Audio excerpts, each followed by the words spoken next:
सुहाना ये दिन और ये पावन त्योहार, सुहाना ये दिन और ये पावन त्योहार, सुहाना ये दिन और ये पावन त्योहार, सुहाना ये दिन और ये पावन त्योहार।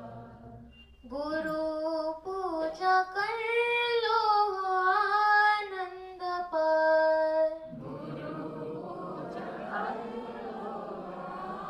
आनंद पार, सुहाना ये दिन और ये पावन त्योहार, सुहाना ये दिन और ये पावन त्योहार।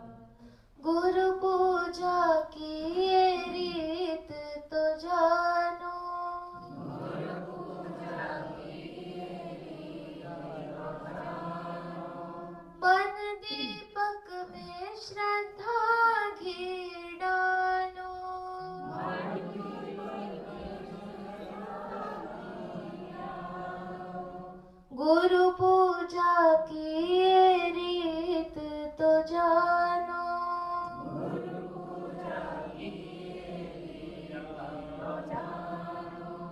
मन दीपक में श्रद्धा घी डालो,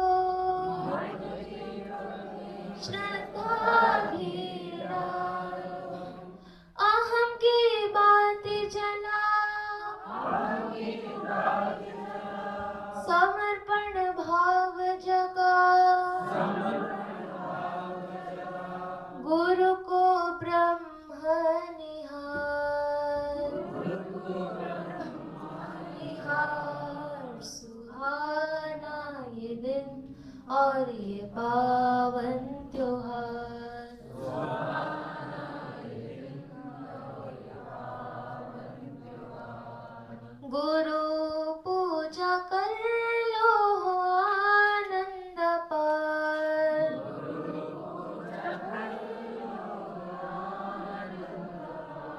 सुहाना ये दिन और ये पावन त्योहार, सुहाना ये दिन और ये पावन त्योहार। जन्मों जन्मों के पुण्य खिले हैं, जन्मों जन्मों के पुण्य खिले हैं। निरंजन देव जैसे सद्गुरु मिले हैं, निरंजन देव जैसे सद्गुरु मिले हैं। जन्मों जन्मों के पुण्य खिले हैं, जन्मों जन्मों के पुण्य खिले हैं।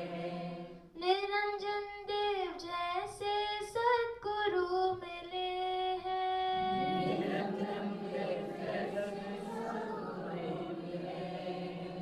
जो भी चरणों में आए, जो भी चरणों में आए, वे जीवन मुक्ति पाए, जीवन मुक्ति पाए। मिटे भव दुख पाए, सुहाना ये दिन और ये पावन त्योहार, सुहाना ये दिन और ये पावन त्योहार। गुरु पूजा कर लो आनंद पार, आनंद पार, सुहाना ये दिन और ये पावन त्योहार, सुहाना ये दिन और ये पावन त्योहार। कब तलक जन्म लेते रहोगे, कब तक जन्म लेते रहोगे। जन्म लेकर मरते रहोगे, जन्म लेकर मरते रहोगे। कब तलक जन्म लेते रहोगे, कब तक जन्म लेते रहोगे। जन्म ले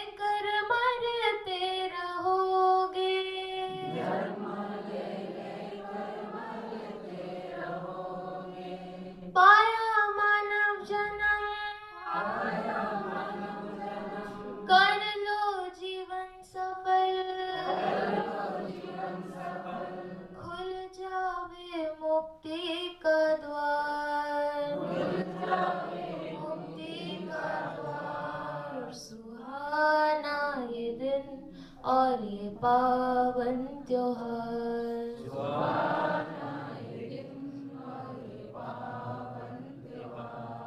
गुरु पूजा कर लो हो आनंद पार। आनंद पार सुहाना ये दिन और ये पावन त्योहार।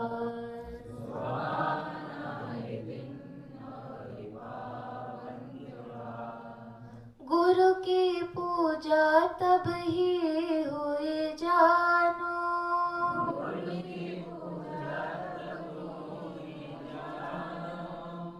जिस दिन तुम अपने को पहचानो।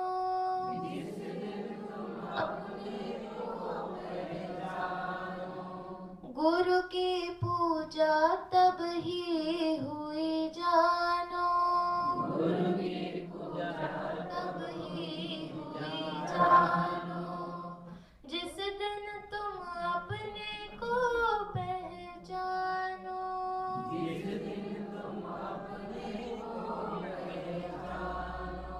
समता भाव आए। ब्रह्मानंद पाए। हो आनंद अपार। सुहाना ये दिन और ये पावन त्योहार। और ये पावन त्योहार। गुरु पूजा कर लो हो आनंद पार। आनंद पार सुहाना ये दिन और ये पावन त्योहार।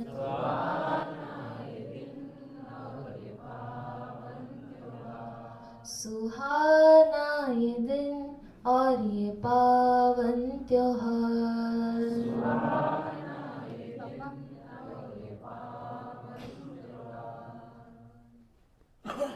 बोलो सतगुरु भगवान की।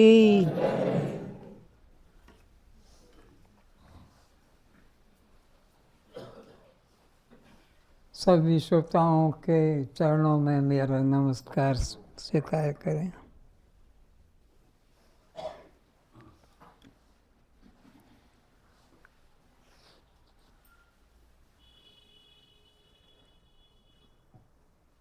अभी स्वाध्याय चल रहा है। ग्रंथ का नाम है आत्म साक्षात्कार। मुख्य श्रोता राम जी हैं और मुक्त प्रवक्ता वशिष्ठ जी महाराज हैं। राम जी प्रश्न करते हैं, वशिष्ठ जी समाधान देते हैं।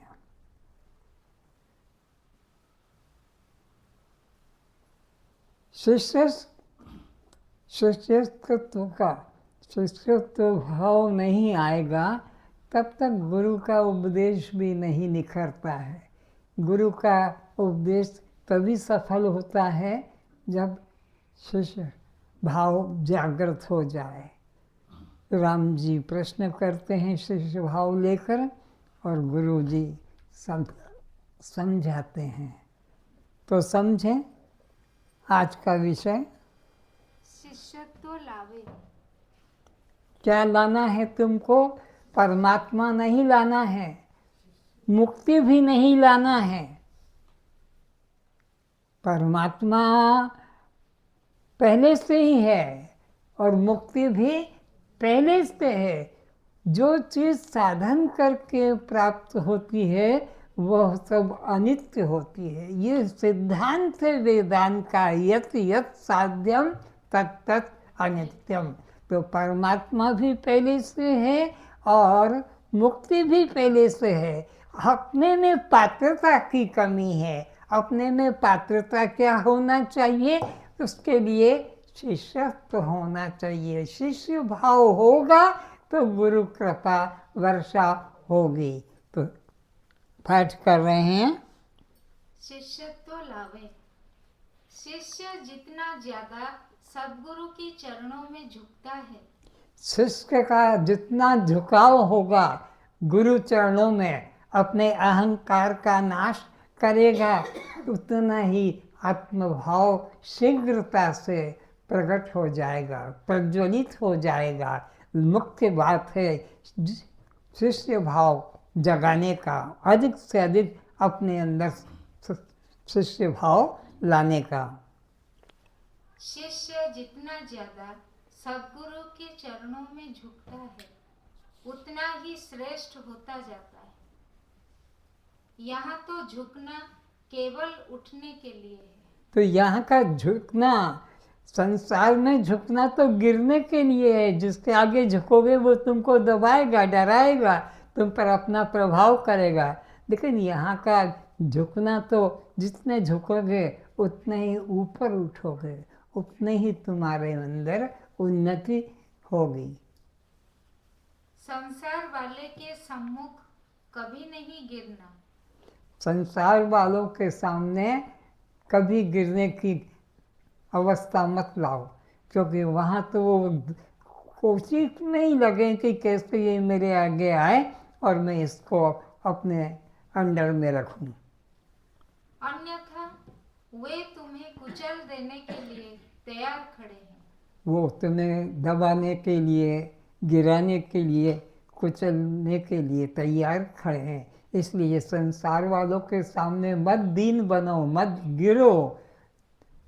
अपने अंदर कुछ संयम रखो, अपने अंदर इस बात का गर्व रखो कि मैं किसी के आगे गिरूंगा नहीं, झुकूंगा नहीं।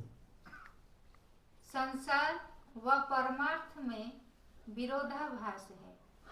फिर से, संसार व परमार्थ में विरोधाभास है। संसार में और परमात्मा में विरोधाभास है।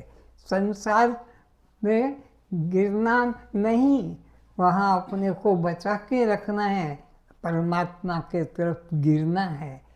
परमात्मा की तरफ गिरना ही उठना है, और संसार की तरफ गिरना गिरने के लिए है।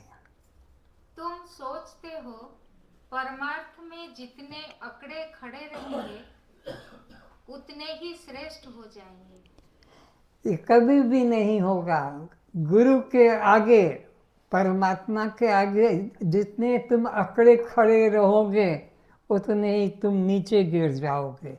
इसलिए गुरु के आगे, परमात्मा के आगे जितना झुकोगे, जितना उतना ही तुम्हारा उन्नति होगा, ऊपर उठोगे। यह बात संसार में भले किसी हद तक हो सकती है, किंतु गुरु के सामने तुम जितने अकड़े रहोगे उतने ही निकृष्ट हो जाओगे।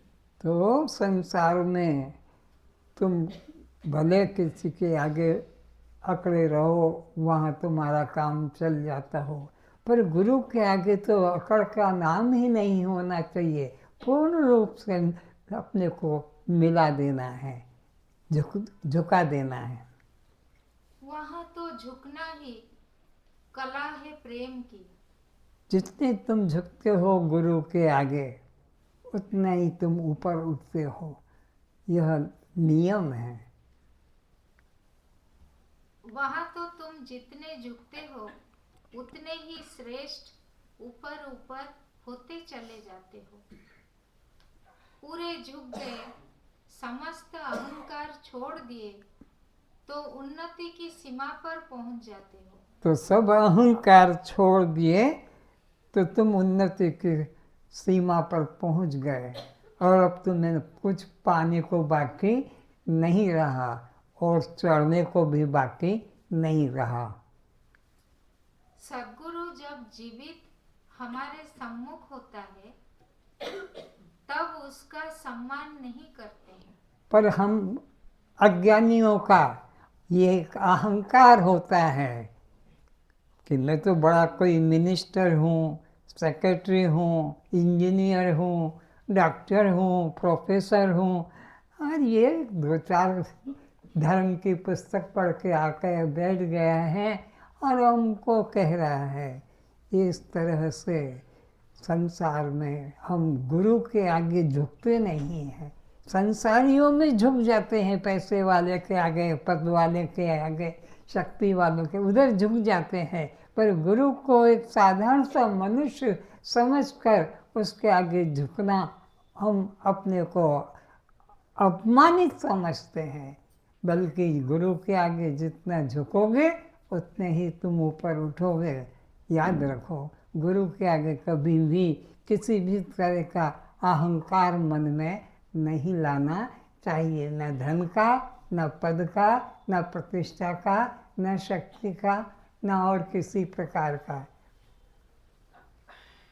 सद्गुरु जब जीवित हमारे सम्मुख होता है तब उसका सम्मान नहीं करते। सद्गुरु जब जीवित है, हमारे सामने है, हम उसका एक साधारण सा मनुष्य समझते हैं।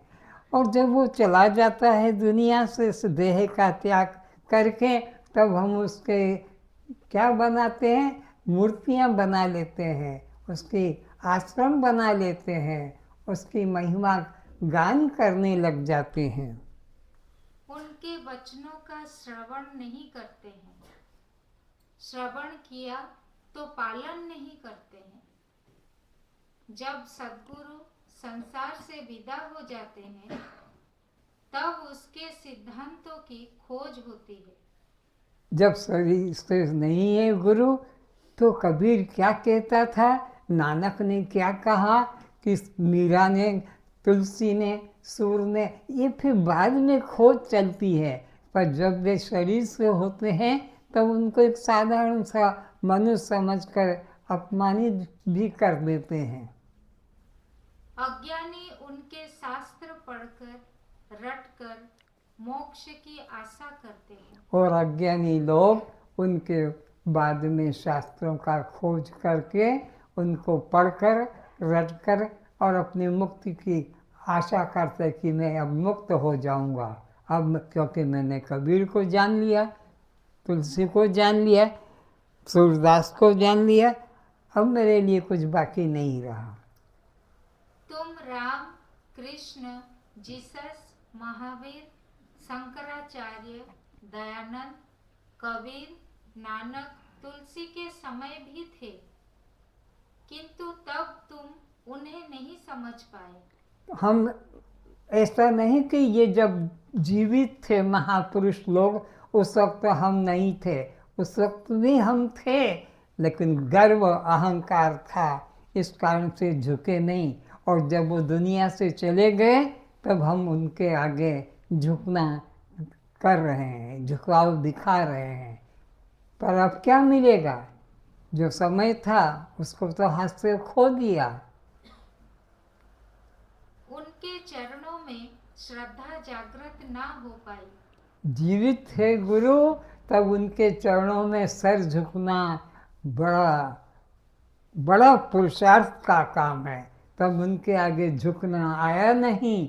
और जब वो चले जाते हैं तब उनके मूर्तियाँ, जड़ मूर्तियों के आगे, जड़ चित्रों के आगे फिर हम उनको प्रणाम करते हैं, उनकी फोटो भी अपने गले में लटका लेते हैं। अब तुम उनके ग्रंथों को पढ़ रहे हो, अब उनके ग्रंथों को पढ़कर अपने कल्याण का आशा रखते हो। जो भी है सदा से है, यदि हम आज है तो फिर अनादि से ही है। तो ये सब मत सोचो कि पहले हम नहीं थे, हम पहले से भी हैं, अनादि से हैं। हम ईश्वर अंश जीव अविनाशी सदा सदा से चला आ रहा है, देह बदलता आ रहा है, लेकिन जीवात्मा तो वह का वही है। इस लंबी अनंत की यात्रा में हमने कुछ भी अनदेखा, अनजाना, अनकिया ना रहा। केवल एक ही अनजान रह गया, वो है अपने आप को जानना। इस अनादि काल के सृष्टि काल में हम तुम सब कब से हैं? अनादि काल से हैं। और जो सदा से है वह सदा रहेगा। हम बीच में पैदा नहीं हुए। ये जो कहते हैं ना, आकर 4,84,000 जोनि भ्रमत यह जीव अविनाशी, ये जीवात्मा 4 प्रकार से पैदा होता है, कभी अंडे से, कभी पसीने से, कभी भूमि से और कभी गर्भ से। जीव के उत्पत्ति के ये 4 द्वार हैं। कोई जीव अंडे से पैदा होता है, तो कोई जीव जमीन से पैदा होता है, कोई पसीने से पैदा होता है और कोई गर्भ से। हम लोग अभी मनुष्य योनि में हैं, तो अभी हम गर्भ से पैदा होकर, माँ के गर्भ से पैदा होकर आए हैं। और आकर 84 लाख योनियाँ हमारे को भोगने को मिली है। ये कोई पहली बार नहीं है। जानते हैं, 9 लाख प्रकार के आप जल में रहने वाले जीव बने। जितने बैठे हो, एक एक अपने लिए पक्का कर लो। कोई ऐसा नहीं जो मछली, मगर, कछुआ न बनाओ। ये तो निश्चित करके सीढ़ियाँ हैं। सीढ़ी, एक सीढ़ी से दूसरी सीढ़ी पर, दूसरे सीढ़ी से तीसरी पर, ऐसे चलते चलते और हम अपने जहाँ जाना है मंजिल पर पहुँच जाते हैं। तो ये मनुष्य शरीर मंजिल पर है, तो इस पर पहुँचने के लिए हमने कितना 9 लाख प्रकार के जल में जीवन व्यतीत किया। जल के अंदर कैसे कैसे ठंडी में रहे। अभी तो हीटर लगा लेते हैं या अपना गर्म कपड़े पहन लेते हैं, खिड़की दरवाजे बंद ले, आग जला लिया थोड़ा कंडे वगैरह कोयले लकड़ी से और निकाल लिया। लेकिन मछली क्या कर रही होगी, वह जीवन का विचार हो।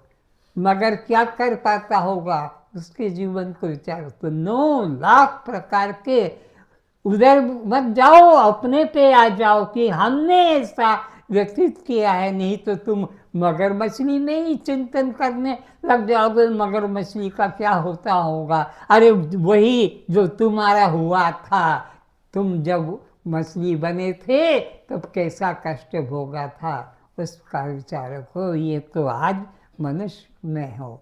इसी तरह कर 10 लाख प्रकार के आकाश में उड़ने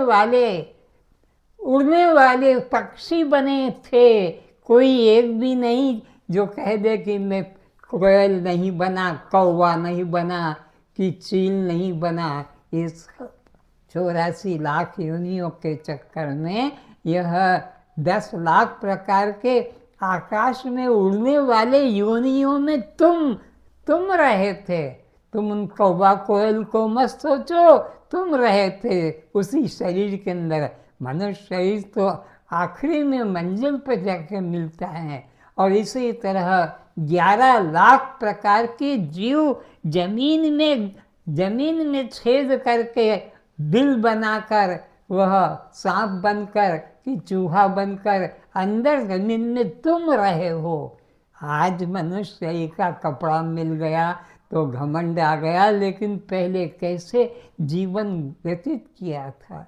इसी तरह से 20 लाख जमीन से पैदा होने वाले तुम जमीन से कैसे पैदा हुए, अन्न की तरह, पौधों की तरह, वृक्षों की तरह जमीन से पैदा हुए हैं। और इसी प्रकार से 30 लाख 4 टांगों से चलने वाले पशु, कुत्ता, गधा, घोड़ा, हाथी, सुअर, माकड़, ये सब योनियां तुम्हारी छोड़ी हुई है। वे लोग अब भोग रहे हैं, तुम उसको, घर को, कपड़ों को छोड़कर आ गए हो। और इसी प्रकार अब 2 टांग वाले 4 लाख प्रकार के हो, 2 टांग वाले। अब हम अपने तरफ विचार करें। इतनी योनियां काटने के बाद, इतना दुख भोगने के बाद, फिर कब हुक करी करुणा नर देही, ये मनुष्य शरीर, नर शरीर कब मिला है। इतना कष्ट भोगने के बाद, इतने मकान, इतने कपड़े, इतने घर बदलने के बाद ये शरीर मिला है। यह जीवन कितना मुश्किल है। हमको कितना कष्ट करने के बाद मिला है। और इस जीवन का मुख्य उद्देश्य अगर है तो केवल है आत्मा अनुभूति। आत्म अनुभूति करना, बस इसका यही अंतिम मंजिल पर पहुंच गए हो। जीवों की अंतिम मंजिल मनुष्य शरीर, और इसमें आकर साधन धाम मोक्ष का द्वारा, बस ये मुक्ति का द्वार है। यहाँ से मुक्ति प्राप्त हो सकती है और कोई योनि नहीं है जिसमें से आप मुक्ति प्राप्त कर सकते हो। एक यही ऐसी योनि है जिसमें कि मुक्ति का साधन कर सकते हो। और वो साधन भी अगर है, न योग है, न यज्ञ है, न जप है, न तप है, न पूजा है, न पाठ है, न तीर्थ, न मंदिर, न कुछ और है, अगर है तो साधन धाम ज्ञान है। एकमात्र ज्ञान है। ज्ञानादेव तु केवल्यम ऋते ज्ञानान मुक्ति। ज्ञान के बिना कोई योनि नहीं जिसमें से कि मुक्ति का रास्ता निकले। ये ज्ञान मानव जीवन में ही मिलना संभव है और ये शरीर भाग्य से मिला है। बड़े भाग्य मानुष तन पावा। इस शरीर के लिए सुर देवता, देवी देवता, चाहे वो ब्रह्मा हो कि विष्णु हो कि शंकर हो कि चाहे राम हो कि चाहे कृष्ण हो, इस शरीर के लिए सब याचना करते हैं। ये शरीर कैसे मिले? सुर दुर्लभ सद ग्रंथ निगावा। वेद उपनिषदों में, सदशास्त्रों में इस मनुष्य शरीर की महिमा को कहाँ है? वो शरीर आप लोगों को मिला। ये कितने सौभाग्य की बात है, कितनी खुशी की बात है कि हम वो चीज़ पाए हैं जो देवी देवताओं को नहीं मिलती है। 84 लाख में से किसी को नहीं मिलती है। अगर मिलती है तो ये मनुष्य शरीर में वो हमें प्राप्त हुआ है। तो इसमें ज्ञान प्राप्त करें। बिना ज्ञान के मुक्ति की प्राप्ति, कर्म उपासना करो कब तक? जब तक सद्गुरु न मिले। सद्गुरु न मिले, मोक्ष की इच्छा न जगे, ज्ञान पाने की इच्छा न जगे, मुक्ति पाने की इच्छा न जगे, तब तक मंदिर माला पूजा पाठ तीर्थ व्रत करो, शांति मिलने वाली नहीं है। शांति का तो एक ही है साधन धाम, मोक्ष का द्वारा ये मानव जीवन, और उसमें भी ज्ञान पाने का है। तो ज्ञान पाने के लिए शिष्य होना जरूरी है। गुरु से ही ज्ञान प्राप्त होता है। पुस्तक पढ़ के, ग्रंथ पढ़ के कोई आज तक ज्ञान प्राप्त नहीं कर पाया, मुक्ति प्राप्त नहीं कर पाया।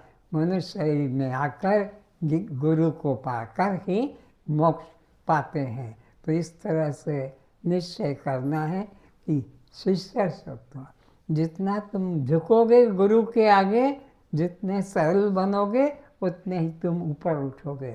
और जितने तुम अकड़बाज रहोगे, गर्व वाले रहोगे, धन वाले, बल वाले, बुद्धि वाले, रूप सौंदर्यवान वाले, पद प्रतिष्ठा, उतने ही नीचे गिर जाओगे। इसलिए गुरु के आगे जितना झुकता है शिष्य, उतना ही आगे उठता है। आगे कहते हैं, जब सद्गुरु के सम्मुख बैठकर समझ ना पाए, तब घर जाकर अनेक ग्रंथों से एवं अपनी जड़ बुद्धि से क्या समझ सकोगे? ये समझ लो कि मैं तो इनकी पुस्तक मेरे घर में है, मैं पुस्तक खरीद कर ले जाऊंगा और पढ़ लूँगा। गुरु, जीवित गुरु के सामने, चैतन्य गुरु के सामने अगर तुमने उस विद्या को नहीं पाया, उस ज्ञान को नहीं पाया, तो घर जाकर उन्हीं के पुस्तक पढ़ के भी तुम्हारा कल्याण नहीं होगा। चेतन के द्वारा जिसको बोध नहीं जगा, वो जड़ से बोध कभी नहीं पा सकेगा। याद रखो, यदि आज कृष्ण, महावीर, जीसस, कबीर, नानक, शंकर, दयानंद आदि में से कोई जीवित महापुरुष मिल जाए तो फिर उनकी किताबों को फेंक ही देना। अगर तुमको जीवित गुरु, ज्ञानी गुरु मिल गया तो फिर उनकी पुस्तकों को मत पकड़े रखना। वो क्या देंगे वो पुस्तक तुमको? जड़ कागज। इसलिए उन चेतन के आगे गिर जाना, चेतन के आगे झुक जाना, उनके आगे समर्पित हो जाना, तो उनकी कृपा दृष्टि तुम पर पड़ेगी और तुम मुक्ति का अनुभव कर पाओगे। लेकिन तुम्हारे सामने चेतन गुरु आएगा, तुम उनकी पुस्तक पूछोगे, इनकी पुस्तक कहाँ पर है? एक पुस्तक खरीद के जाते जाते ले चले, ताकि उससे हमारा फिर घर में जाके पढ़ लेंगे। यहाँ नहीं सुना तो क्या हुआ? इस तरह से जड़ ग्रंथों के शरण में जाने से कल्याण नहीं होगा।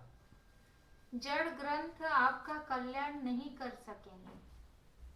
वे संत अब नहीं है, तो शास्त्र का सहारा लेना पड़ता है।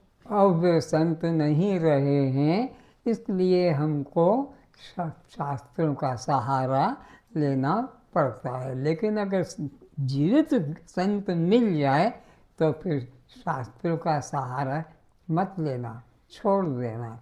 सद्गुरु के अभाव में फिर उनके ग्रंथों का हम अवलोकन करें।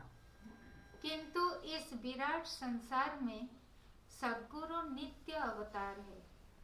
सद्गुरु क्या कहते हैं? नित्य अवतार है। अंश अवतार होते हैं, पूर्ण अवतार होते हैं। ये गुरु जो है नित्य अवतार है। इनका कभी अभाव पृथ्वी से नहीं होता। एक न एक बना ही रहता है। ऐसा कभी नहीं हुआ कि रोग हो एवं वैद्य ना हो। ऐसा कभी सुनने में नहीं आया कि बीमारी हो, चाहे वो कैंसर की बीमारी हो, कि डायबिटीज़ की बीमारी हो, कि हार्ट अटैक की बीमारी है तो औषध है, और औषध है तो बताने वाला डॉक्टर भी है। बिना डॉक्टर के ना औषध है और ना रोग है, सब सदा से है। ये पुराने आयुर्वेदिक ग्रंथ कितने पुराने हैं, ये चले आ रहे हैं। आज कोई नया आयुर्वेद ग्रंथ नहीं बना है। मुमुक्षु हो एवं सद्गुरु ना हो। तो ऐसा भी कभी मत समझना कि हम तो थे लेकिन सद्गुरु नहीं था। सद्गुरु हमारा सामने होता तो हमारा कल्याण हो जाता। लेकिन क्या करें, हमें ऐसे कुल में, ऐसे युग में, ऐसे नगर में पैदा हुए कि वहाँ सद्गुरु ही नहीं। तुम्हारा पुण्य, तुम्हारी भूख है तो तुम्हारा को सद्गुरु मिल जाएगा। खोजते खोजते तुम्हारे पास आ जाएगा। तुम सद्गुरु को नहीं खोज पाओगे। तुम्हारे पास तो आँख कहाँ है, तुम तो अंधे हो। तुम सद्गुरु को इन अपने चर्म चक्षुओं से नहीं खोज पाओगे। सद्गुरु ही तुमको खोजेगा और वही तुम्हारे उन्नति के मार्ग पर चलाएगा। यह सदा से है। केवल हमारे शिष्यत्व मुमुक्षुता की ही जरूरत है। ये गुरु तो सदा से है। जीव जैसे सदा से है, गुरु भी सदा से है। आवश्यकता है हमारे अंदर की भूख का, हमारे अंदर की जिज्ञासा की कमी है। जिज्ञासा होगी, भूख जगेगी, गुरु भी मिल जाएगा। मुझे बस आज इतना ही। आज आपके सौभाग्य की बात है कि परम पूज्य वैदेही जी, श्रोत्रिय ब्रह्मनिष्ठ, आपके सम्मुख उपस्थित हैं और वे अपने अमृत वचनों से आपको धन्य धन्य करेंगे। और मेरी उनके चरणों में प्रार्थना है कि वे हम सभी का उद्धार का उपदेश करें। माइक।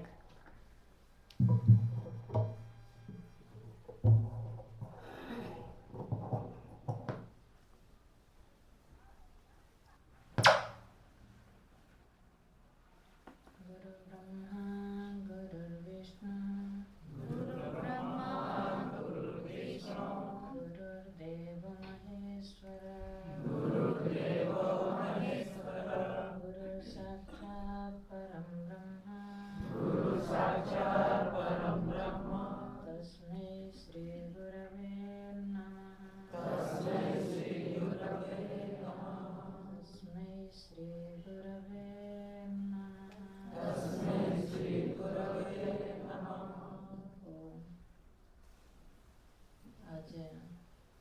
विषय हम सबके लिए जो जरूरत है शिष्यत्व।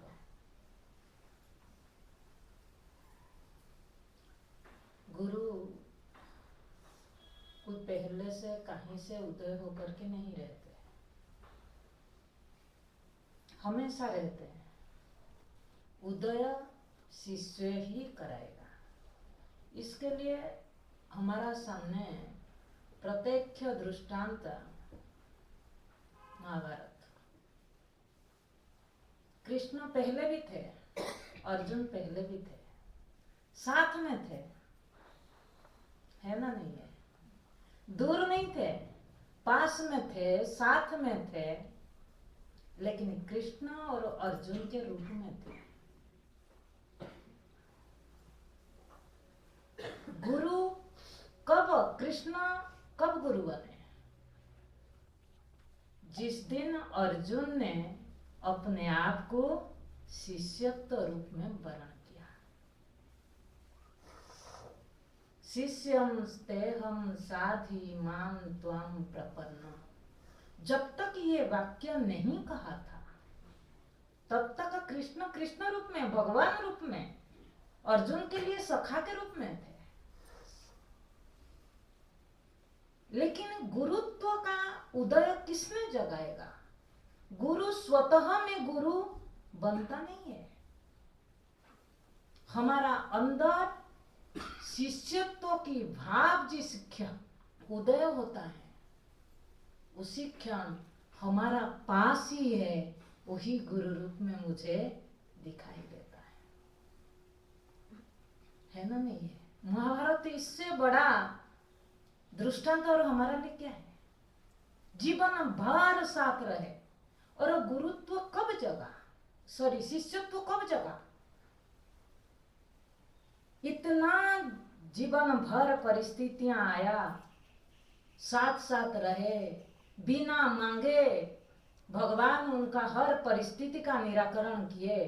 उसके बावजूद भी कभी भगवान ने ज्ञान का उपदेश नहीं दिए। गीता मतलब क्या? ज्ञान। कभी ज्ञान का उपदेश नहीं दिए, समस्या का समाधान कर दिया। लेकिन उसी दिन ज्ञान, गीता रूपी ज्ञान का उपदेश किए जिस दिन अर्जुन ने कहा धर्म असमूढ़ चेता। मेरे अंदर ये जो समस्याएं अब तक नहीं लग रहा था, अब जो समस्याएं मुझे लग रहा है, इसका समाधान ना मेरे पास है, ना मेरे सामने जो जितना भी रथी महारथी है उनके पास है। सबसे जब हमारा आश्रय बुद्धि की समस्या का समाधान और कोई मेरे सामने है जिसके पास इसका समाधान है, जब वो आशा छूट जाता है और देखते हैं मेरे सामने जो है वहां ही मुझे दिखाई देता है, तब हमारा अंदर शिष्य भाव जगता है। उद्गार आता है कि शिष्यम ते अहम साधि, मैं तुम्हारा शिष्य हूं। मतलब क्या? हक जताता है। पता है, शिष्यत्व तो एक गुरु के पास हक जताना, मैं तुम्हारा हूं, ये जो कहने का हक है ना, और कहीं नहीं मिलता है। इसी का नाम है शिष्य। वो मेरे को चांटा लगाए, हटाए, लेकिन उसके बावजूद भी मैं हक से कह सकता हूं मैं तुम्हारा शिष्य हूं। मतलब तुम्हारा शासन में रहना चाहता हूं। शिष्य कहने का नाम नहीं है, उनके शासन में रहने का जो भावना है वो शिष्य है। अर्जुन के अंदर वो आया, उन्होंने कहा साधी, साधी, शिष्य में साधी शब्द जोड़ना चाहिए। साधी मतलब आपके शासन में रहूंगा, मतलब मेरे मनमानी से मैं कुछ नहीं करूंगा। जो आपका निर्देश है आप जैसे चलाएंगे, किसको चलाएंगे? इस शरीर को नहीं। अर्जुन कहाँ बैठाया? अपने रथ में सारथी रूप में बैठाया। गुरु भी हमारा किस स्थान पर गुरु का स्थान है? जहां संसार का स्थान नहीं है वहां गुरु का स्थान है, वो है बुद्धि। बुद्धि सबसे बड़ा हमारा जीवन को अगर चलाने वाला कोई है तो बुद्धि। अगर बुद्धि में गुरु बैठ जाए, किस रूप में बैठेगा? समझ के रूप में। जो समझ प्रदान करेगा, वही समझ जब मेरे बुद्धि में मैं बैठा दूं जिस दिन, तो जान लो मेरे जीवन में गुरु उतर गए।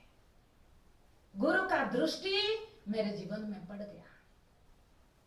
फिर मेरे लिए जो धर्म के विषय में, कर्तव्य के विषय में मैं क्या करूं, क्या न करूं, कैसे करूं, कितना करूं, कब करूं, ये प्रश्न मेरे जीवन में कभी नहीं रहेगा।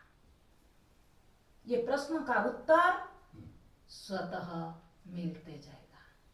इसीलिए शिष्य जब कहते हैं ना, वो जीवन में उतर जाना चाहिए। शिष्य भाव क्या होता है, शिष्यत्व को कैसे जिया जाता है, और जीवन में अगर ये आ गया ना, बहुत बड़ी कमाई होता है। कि जो शासन है ना, जो निश्चिंतता मिलता है, एक जीवन भर आपको सुरक्षा की भावना मिलती है सबके बीच में रहकर की, परिवार में रहकर की, समाज में रहकर की, तुम्हारे पास सब संपत्ति रहकर की भी तुमको एक असुरक्षा का भावना मिलता है। लेकिन जब जीवन में ये उदय हो जाता है ना, सच बोलो कि कभी आपको भय नहीं रहता है।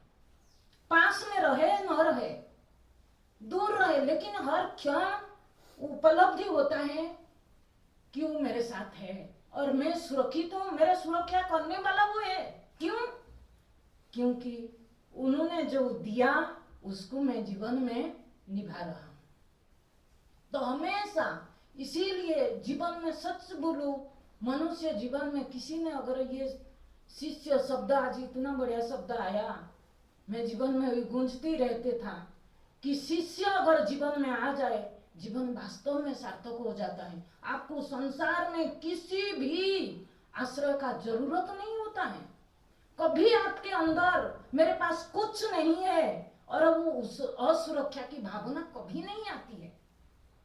आपके पास छात हो न हो, पैसा हो न हो, कपड़ा हो न हो, लेकिन एक ताकत, वो पूरा लाइफ दिखाई देता है कि वो ताकत को जब बार बार आप अपने अंदर वो जगाते रहते हैं। मैं शिष्य हूं ना। हमेशा गुरुजी कहते थे एक वाक्य कि कभी गुरु बनने के लिए कोशिश नहीं करना, गुरु बनना नहीं पड़ता। शिष्य बनने के लिए बहुत कठिन तप करना पड़ता है। और जिस दिन तुम्हारा अंदर शिष्य तो आ जाएगा ना, तुम गुरु क्या है? गुरु कोई व्यक्ति नहीं, गुरु ऑटोमेटिक तुमसे छूट के नहीं जाता है और ज्ञान तुमसे कभी दूर नहीं होता है। लेकिन कभी बेटा ये कभी याद रखना, शिष्यत्व भाव कभी जीवन में नहीं छोड़ना। कभी अपने अंदर ये जगाना नहीं कि मुझे सब आता है, मुझे कुछ नहीं आता है, मेरे पास वो सामर्थ्य नहीं है मुझे जानने का। शिष्य मतलब क्या? मैं अनजान हूं, मुझे चलना नहीं आता है, बस वही मुझे वो ताकत मुझे चलाए। ये जो वरण भाव है, ये जो समर्पण भाव है, वरण किसको कहते? क्यों कहा उपनिषद में यमे वैश्य ब्रुणुते तेन लभ्यः। वरण किसको करेंगे? हमारा सामने कौन है? प्रत्यक्ष रूप से हमारा, जिससे हम ज्ञान लेते हैं, वो प्रत्यक्ष रूप से हमारा सामने है। ज्ञान तो कोई किसी रूप में जिसी के माध्यम से हमें मिलता है, वो तो ज्ञान मूर्ति है। वरण तो वो मूर्ति के सामने मुझे करना है। मेरा छोटी छोटी चीज, वो उन्हीं के माध्यम से मुझे सब कुछ मिल जाता है। इतना ताकत है वो शक्ति। वो जब आपके अंदर आता है, गुरुत्व शक्ति यही है।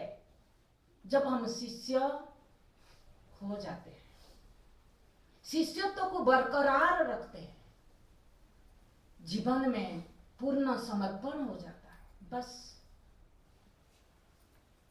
उसी के लिए, उसी ज्ञान के लिए गुरु अपने व्यक्ति कोई रूप नहीं, मैं बार बार कह रहा, गुरु कोई व्यक्ति नहीं होता। जो ब्रह्म निष्ठा में जो निरंतर बनी रहता है, उसी के माध्यम से हमें वो निष्ठावान बना देता है ओ गुरु। इसीलिए हमें शिष्य अपने आप को इतना योग्य बनाए कि ज्ञान, आत्मज्ञान हमसे छूट की कभी न जाए। हमें अगर आत्मज्ञान हमसे टिक नहीं रहता है, गुरु का दोष नहीं है, दोष हमारा है। हमारा अंदर शिष्यत्व की कमी है। हमने कहीं ना कहीं जो बात आई, हम महत्व दे रहे हैं संसार को, प्रायोरिटी दे रहे हैं संसार को, वर्ण तो कर रहे हैं, लेकिन व्यभिचार वर्ण कर रहे हैं। वर्ण में शुद्धता नहीं है। हम संसार को हाथ में पकड़ करके गुरु को वर्ण कर रहे हैं, संसार में आनंद ले रहे हैं, लेकिन ज्ञान रस का आनंद हम नहीं ले पा रहे, विषयानंद में रमण कर रहे हैं। तो महत्व जितना संसार को देकर की केवल गुरु से खाली श्रवण कर लेने से, सुन लेने से, जैसे आज आया था, श्रवण करने से धारण नहीं होता है। हम श्रवण तो करते हैं, लेकिन वो मेरे जीवन में उतर नहीं पा रहा है, धारण नहीं हो पा रहा है। क्यों? क्योंकि मेरे अंदर शिष्यत्व की कमी है। शिष्य का भगवत गीता में कितना सुंदर दिया, 4 अध्याय में। शिष्य का पहचान क्या है? तद विद्धि प्रणिपातेन परिप्रश्नेन सेवया श्रद्धावान लभते ज्ञान तत्पर सहतेन्द्रिय। ये जो 2 लाइन है, पूरा श्लोक को उठा नहीं लेना, नीचे वाला गुरु के लिए, ऊपर वाला शिष्य के लिए। शिष्य का जो 3 योग्यता हम अपने पास देखना है। मेरे अंदर प्रणिपात है। प्रणिपात मतलब क्या? पूर्ण समर्पण। पूर्ण समर्पण मतलब मेरे जीवन में मैंने ऐसे कुछ न करूं जो मेरे गुरु का दिया हुआ सिद्धांत से प्रतिकूल जाए। जो विचार मुझे दिया, जो आज इसीलिए तो कहा जाता है यद्यद आचरति श्रेष्ठ, वो मेरे लिए श्रेष्ठ पुरुष है। उनका आचरण, उनका अनुकरण मुझे करना है जीवन में। उसी अनुकरण का नाम है प्रणिपात। मुझे जब भी शंका होगा, जब जैसे अर्जुन को शंका हुई, धर्म समुढ़ चेता, मुझे समझ नहीं आ रहा है, मैं किसके पास जाऊं? मुझे मेरे जीवन में जब समस्याएं होगी, मैं किसके पास जाऊं? मेरे तो एक ही आश्रय है, मेरे गुरु। उनके पास जाकर के मेरे समस्या का समाधान मिल सके मुझे। मैं क्या करूं, कैसे करूं, करना या न करना, और कोई नहीं। इसी को कहा गया परिप्रश्न सेवया। सेवया मतलब केवल शारीरिक सेवा का नाम सेवा नहीं। सेवा शब्द का अर्थ है सेवन करना। जैसे दवाई हम सेवन करते हैं, दवाई क्या कहते हैं? दवाई सेवन करो। सेवन मतलब उसको अंदर लो। गुरु जो देते हैं उसको अंदर ले। जब उसको अंदर लेंगे, वो दवाई जाकर के क्या करता है? रोग निवृत्ति कर देता है। तो दवाई भी जब गुरु वाक्य हमारा अंदर प्रवेश कर जाएगा, तब जाकर के वो जो रोग हमारा अंदर पड़ा है, सबसे बड़ा रोग है जीव बनकर के बैठा, व्यक्ति बनकर के बैठा हूं, ये सबसे बड़ा रोग बीमारी है। वो बीमारी को वो ज्ञान निवृत्त करा देता है। दुनिया में ऐसे कोई सामर्थ्य नहीं है कि इस बीमारी को निवृत्त कर दे। हम कई बार देखते हैं ये भोग चीज को देख कर ही हमको लगता है ये जो सुख सुविधा मिल गया, बस हम कई बार कहते हैं गुरु कृपा से ही मिला। बेटी अच्छा पढ़ाई किया तो गुरु कृपा से। अरे भाई, गुरु ये कृपा नहीं करता है तुम्हारा बेटी अच्छा पढ़े, ये समस्या लेकर के गुरु के पास नहीं। गुरु के पास जाना है तो यही समस्या लो, मेरे व्यक्ति भाव टूटे कैसे, मेरे अंदर में जब कोई अच्छा मुझे लाभ मिलता है मैं खुशी होती हूँ। थोड़ा ज्यादा अगर बोनस मिल गया तो खुशी हो जाती हूँ, अगर मेरे बच्चे अच्छा पढ़ाई किए तो खुशी हो जाती हूँ। ये क्यों होता है? ये नहीं होना चाहिए। हो तो ठीक, नहीं हो तो ठीक। लेकिन हम लोग क्या सोचते हैं? गुरु कृपा से बच्चे अगर अच्छा पढ़ लिए गुरु कृपा, धन मिल गया गुरु कृपा। अरे गुरु ये कृपा नहीं करता है, गुरु यही कृपा करता है तुम्हारा बच्चे कितना बड़ा ऑफिसर बने लेकिन तुम जहां वहां बनी रहो, यही गुरु कृपा है। गुरु से यही मांग करो, हम किसी का पहचान में जीने वाला न हो, मेरे पहचान मुझे दिला दो गुरु। गुरु ही दिलाता है, शिष्य ही मांग करता है। शिष्य कभी मांग नहीं करेगा कि मुझे दुनिया से कुछ यश मिले। इसीलिए जब शिष्य भाव का यही है, यही मांग है, हमारा अंदर योग्यता को देखना है। श्रद्धा हमारा सबके पास है। श्रद्धा आज नहीं, श्रद्धा जन्मों से सब लेके आए हैं, लेकिन फर्क इतना है श्रद्धा कहाँ है। सबके पास श्रद्धा है, कोई संसार में श्रद्धा है, किसी को भगवान में श्रद्धा है। लेकिन मुझे बताओ, जिस भगवान में हम श्रद्धा करते हैं उसको तो कभी देखा नहीं, कभी देखा नहीं क्या? और दिखाने वाला के पास जाओ, आप तो स्वतः भी देख नहीं सकते। इतना जान लो, कुछ भी कोशिश कर लो, घर द्वार बेच करके मंदिर के नाम पर चढ़ा दो, लेकिन भगवान तुमको मिलने वाला नहीं है। कोई मिला नहीं सकता है सिवाय गुरु।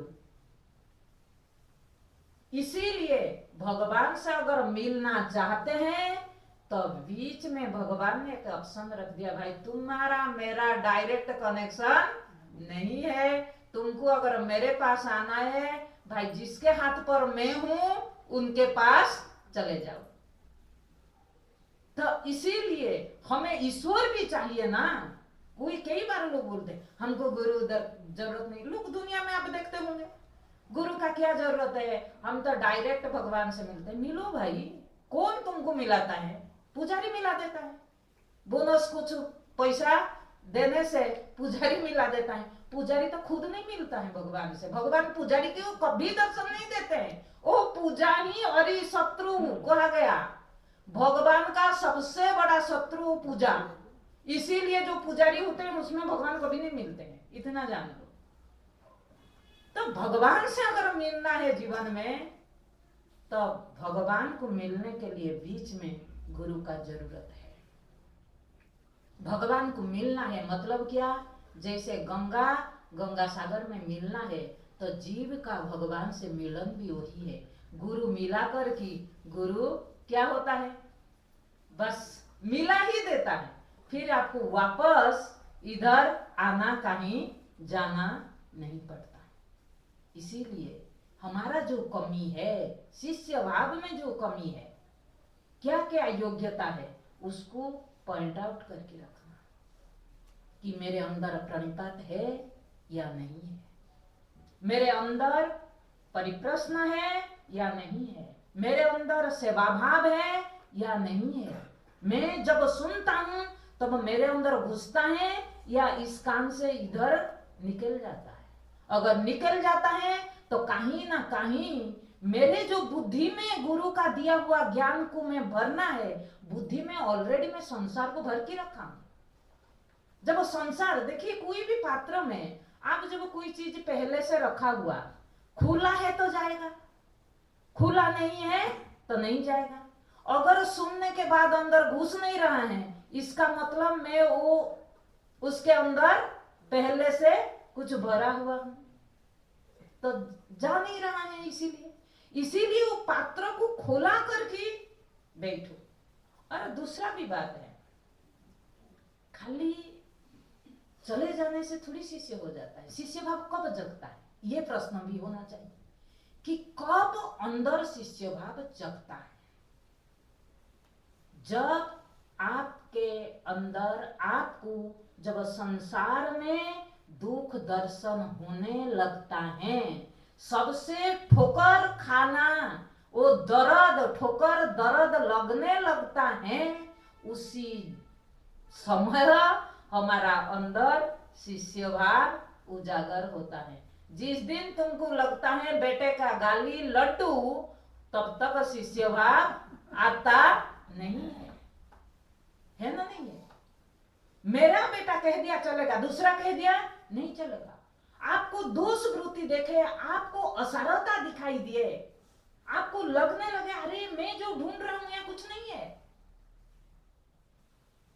उसी दिन आपके अंदर शिष्य भाव जगेगा। अगर संसार में अभी भी हमारा विषय शक्ति है, तो कहीं ना कहीं हमारा अंदर शिष्य भाव नहीं जगेगी। जब वैराग्य, संसार के प्रति वैराग्य न हो जाए, वैराग्य किसके लिए? अर्जुन ने भगवान से जब पूछा, प्रभु ये आप जो सब कह रहे हैं मैं सुन रहा हूं, लेकिन ये मन का स्वभाव इतना चंचल है ना, है? तो इसको संभालना बड़ा कठिन हो रहा है, ये कहीं विषय में भाग रहा है। बोले बेटा, मन का स्वभाव अगर चंचल होता तो कभी भी गाढ़ निद्रा में सो नहीं पाता। हमको गाढ़ निद्रा होता, गाढ़ निद्रा में मन अगर चंचल होगा, मन शांत होता है तभी तो निद्रा होती है ना, तो फिर निद्रावस्था किसी को नहीं होता। तो बोले इसका मतलब मन का स्वभाव चंचल नहीं? बोले बिल्कुल नहीं। मन को तूने विषयाभिमुख करा करा करके तूने चंचल करवाए, अभ्यास करा करा करके, तो तेरे को अभी वही अभ्यास करना है क्या? उसके अभिमुख हुआ था, अब उससे डिटैच्ड है। बोले कि ये तो नहीं होता है। कब होगा? बोले जब वो विषय में दोष दर्शन करेगा, जब वो विषय तुझे दोष दिखाई देगा, तब वो विषय के प्रति तेरा आसक्ति, राग नहीं रहेगा। विगत राग, राग मतलब आश्रय बुद्धि, सुख बुद्धि, जिस दिन विषय से छूट जाएगा उसी दिन हमारा अंदर शिष्य भाव जगेगा। फिर देखना, शिष्य भाव जगे तो अर्जुन बने, तो भगवत गीता जैसा ज्ञान फिर हमें गुरु के द्वारा प्राप्त होगा। तब भगवान ने गीता सुनाया, तब तक सुनाया था? बिल्कुल नहीं सुनाया, चुपचाप है। और आप बताओ, महाभारत युद्ध में अर्जुन ने बुलाया, भगवान चले गए। आप गुरु को बुलाओ, मेरे घर आओ, चले जाएंगे, तुम्हारे घर रह जाएंगे, हैं? लेकिन तुम जब तक बोलोगे नहीं कहने के लिए, वो कुछ कहने वाले नहीं है। भगवान भी उसके रथ में आकर के बैठ जाओ, बैठ गए। कहाँ बैठो? बोले सारथी रोल करो, बोले कर लिया। तो जो बोलेगा वही करूंगा। लेकिन जब तक तूने नहीं पूछेगा, ये मत सोचो कि तेरे रथ में बैठ जाने से तू कुछ भी कर और मैं चुपचाप देखते रहूंगी, मेरे को क्या। लेकिन तू, तेरे को जब तक न लगे कि वास्तविक मेरे समस्या का समाधान मेरे पास नहीं है, तेरे मुंह से जब न निकले, तब तक मैं उपदेश करने वाला नहीं हूं। भगवान ने नहीं किए, गुरु भी वैसे ही नहीं करता है। हमारा अंदर जब वो जगता है, सुनने का इच्छा होती है, तब उनके अंदर बोलना नहीं पड़ता है, ऑटोमेटिक आता है। गीता में क्या कहा? तद्विधि प्रणिपातेन परिप्रश्नेन से गया। उसके अगले लाइन में क्या कहा? उपदेख्यम तीते ज्ञानम, तब ते ज्ञानम, तब ज्ञान देना चाहिए। और ऑटोमेटिक देना क्या? स्वतः निकलता है। अगर सामने शिष्य भाव नहीं है तो ज्ञान निकलेगा नहीं, बिल्कुल नहीं निकलेगा। ये कोई किताबी थोड़ी है कि अंदर घुट घुट करके पी लिया और निकल जाएगा, नहीं निकलेगा। आप कुछ भी बोलो, लेकिन अगर शिष्य भाव है, श्रवण का, सेवन का हमारा अंदर भाव है, वही अपने आप खींच लेता है। मैंने कई बार कहती हूँ, हमारा वास्तविक ज्ञान दिया नहीं जाता है। हमें क्या कहते हैं, हमारा गुरु ने हमको ज्ञान दिया। गुरु ने कभी ज्ञान देता नहीं है। ज्ञान देने का चीज नहीं है, ज्ञान लेने का चीज है। हम जब गुरुकुल गए ना, हमको बार बार कहा जाता था कि बेटा जितना हो सके तुम ले लो, ये मेरा लास्ट है, इसके आगे मैं नहीं लूंगा, जितना लेना है ले लो। फिर हम लोग आकर के बात करते थे, कैसे ले ले, क्या करके ले ले, अरे उनके पास है, हम कैसे ले ले। अपने अंदर ऐसे होता था। हाँ, जैसे जैसे श्रवण बढ़ा, हाँ, पता चला कि वास्तव में ज्ञान दिया नहीं जाता है, वो तो दे रहे हैं, हम ले नहीं पा रहे। लेकिन जब हमने लेने लगा तब पता चला वास्तव में ज्ञान दिया नहीं जाता है, ज्ञान लिया जाता है। इसीलिए शिष्य भाव से ही ज्ञान क्या गुरु चाहे तो भी ना रख नहीं सकता है, रख नहीं सकता है। हमारा शिष्य, ये एक सूक्ष्म तार है गुरु और शिष्य के अंदर, वो सामने दिखाई नहीं देता है, वायरलेस जैसा है। वो ऐसे तार है कि अपने अंदर एक है चुंबक के तरह, यहाँ रह करके हम गुरु से वो ज्ञान को खिंचवा लेते हैं, उनसे बुलवा लेते हैं। वो सामर्थ्य विशेष का नाम है शिष्यत्व। हमारा अंदर अगर वो शिष्य भाव जग जाए तो हम उपदेक्षन्ति ते ज्ञान, उपदेश करेंगे। और इसीलिए हम शिष्य बन करके वो ज्ञान को खींच की लेना सीखे।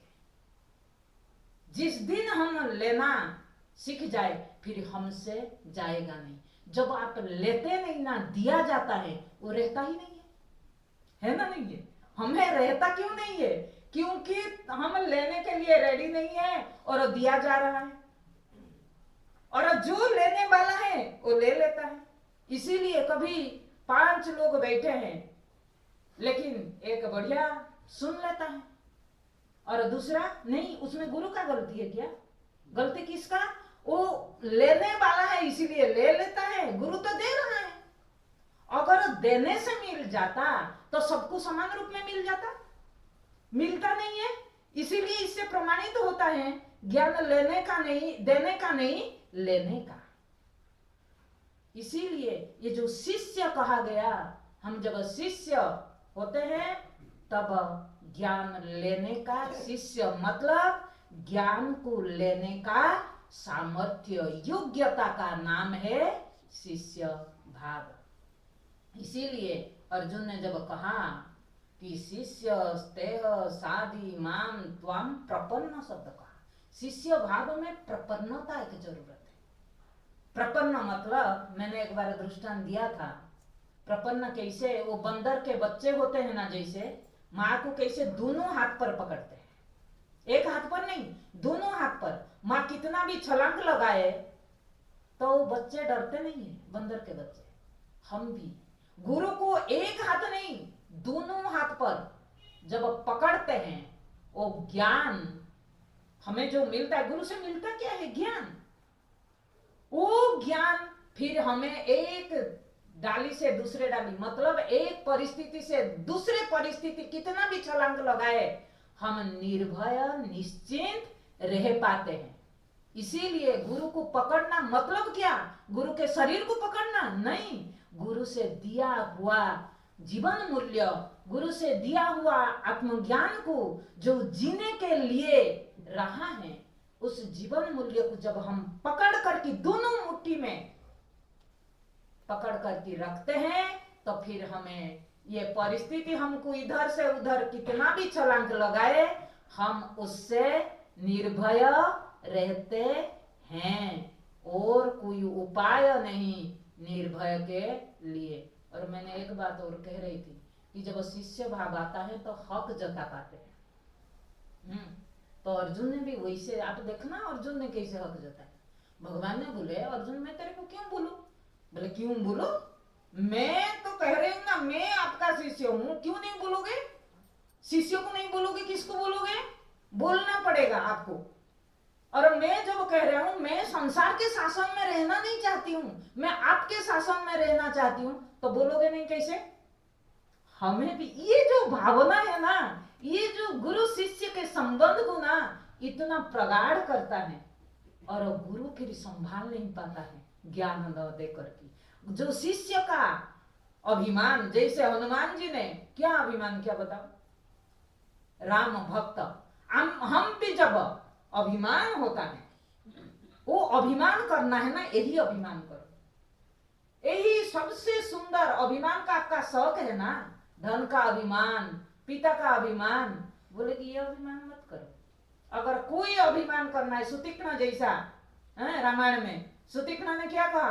प्रभु मुझे ये आशीर्वाद दो कि मैं कह सकूं मैं आपका भक्त हूं। बताओ कि ये अभिमान कहने से नहीं, हमारा गुरु से दिया हुआ जो जीवन मूल्य हमारा जीवन में घट जाए, फिर हमको कहना ना पड़े, हमको देखते ही कोई कहे अरे उनका शिष्य होगा, हमारा अंदर वो आ जाना चाहिए। फिर देखो ज्ञान कैसे टिक्की रहता है हमारा जीवन में। इसीलिए ये जो शिष्य भाव वरण दो बात आज आया था। संसार में हमारा पास दो ऑप्शन है, हम वरण करते हैं संसार को।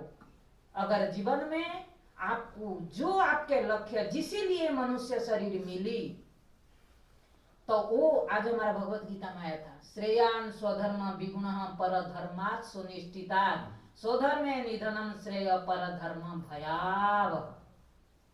भयावह, भयावह मतलब संसार में ले जाता है हम, लेकिन स्वधर्म मतलब क्या समझ करके बैठा है? पिता धर्म, माता धर्म, यही धर्म को, ये तो मेरा स्वधर्म है, क्या करूं, कर्तव्य है, करना पड़ता है, बच्चों को पालना कर्तव्य है।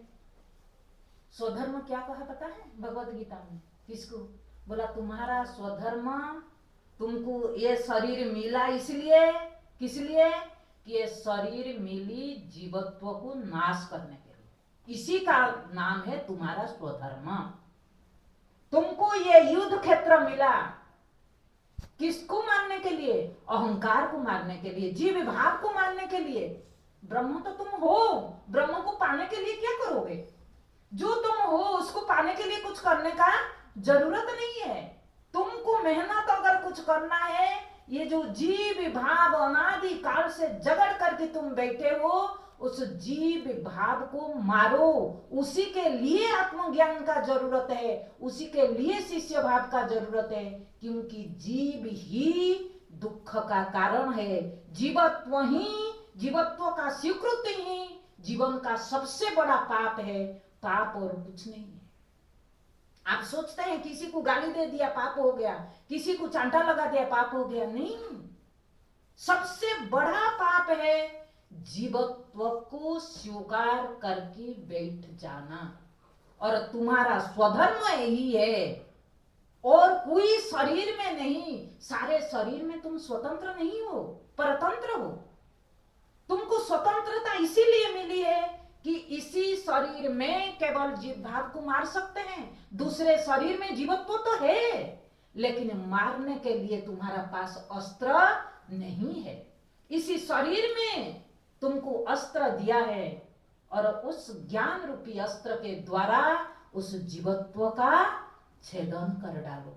इसीलिए तुमको शिष्य बनना पड़ेगा, शिष्यत्व को जीवन में उतारना पड़ेगा। जिस दिन तुम शिष्य हो जाओगे, ज्ञान को, गुरु को खोजने का जरूरत नहीं है। तुम्हारा जीवन में, जैसे मैंने बोली, अर्जुन पास ही था, केवल अर्जुन के अंदर शिष्यत्व नहीं था। हमारा अंदर भी शिष्यत्व जिसी दिन आ जाएगा, मेरे सामने गुरु सामने प्रकट है, मुझे कहीं खोजने जाना नहीं पड़ेगा। इसीलिए आज बहुत सुंदर विषय था, और इसको हमें जीवन में उतारे। ओम तत्सत। ओम पूर्णमद पूर्णमिदं पूर्णात् पूर्णमुदच्यते पूर्णस्य पूर्णमादाय पूर्णमेवावशिष्यते। ओम शांति शांति शांति। ओम ओम ओम।